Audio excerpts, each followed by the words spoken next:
Bonjour. Précédemment, les terribles jeux horribles sur Super Mario Bros. continuent à semer la destruction sur la Terre. Mais l'enfant des jurons, qui a terminé l'entraînement de son tout oub, Cascade pendant ce temps-là, Sébastien Cascade aussi. pour augmenter la... Enfin, son cosmos, quoi. Tout le monde, aujourd'hui on va aimer le cuir. Moi qui vous le dis. Parce que le jeu dont je vais vous parler m'a mis une tannée. Cuir, tannée, blague de merde, vous avez compris? Non, sérieusement, ce jeu dont je vais vous parler aujourd'hui est un des jeux les plus amusants. C'est marrant. Bon, je vais aller le chercher, il est à la cave.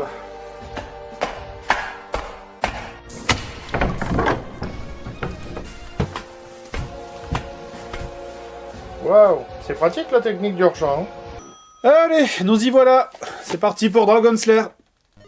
Alors, Dragon Slayer sur Nintendo, ce jeu fait clairement partie des jeux les plus Amusant. Mais à la base, Dragon Slayer, c'est un très vieux jeu sorti sur arcade en 83. Déjà, à ce moment-là, le jeu en dessin animé, donc le vrai Dragon Slayer, était Amusant. Évidemment, ils n'ont pas attendu les supports CD pour faire les portages de ce jeu. Amusant.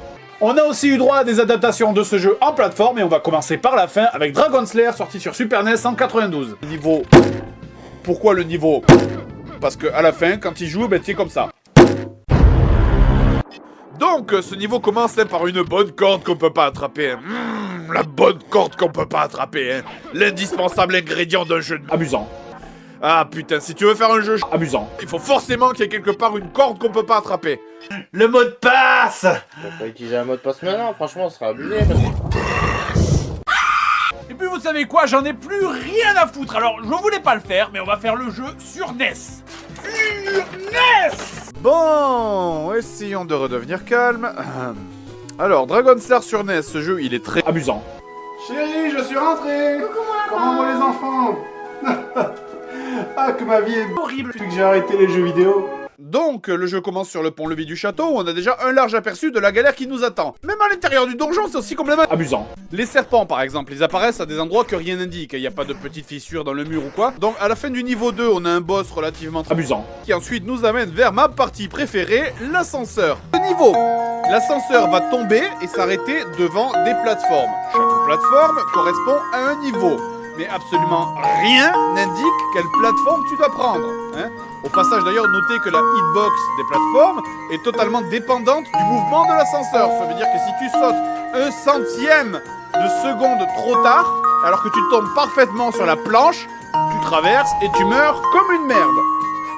Concernant l'ordre des plateformes, c'est simple! Si tu prends la plateforme numéro 1, tu ressors à l'entrée du niveau 2 que tu viens juste de faire et donc tu dois tout te retaper.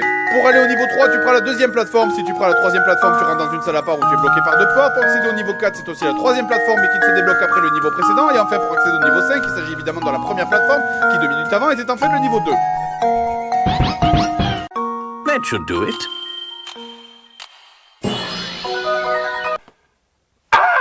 Je sais qu'à la fin du deuxième niveau, je redeviens déjà fou. Et comme il y a trop de trucs Amusant. que je peux pas tous vous les montrer, vous savez quoi, mais je vais vous le chanter.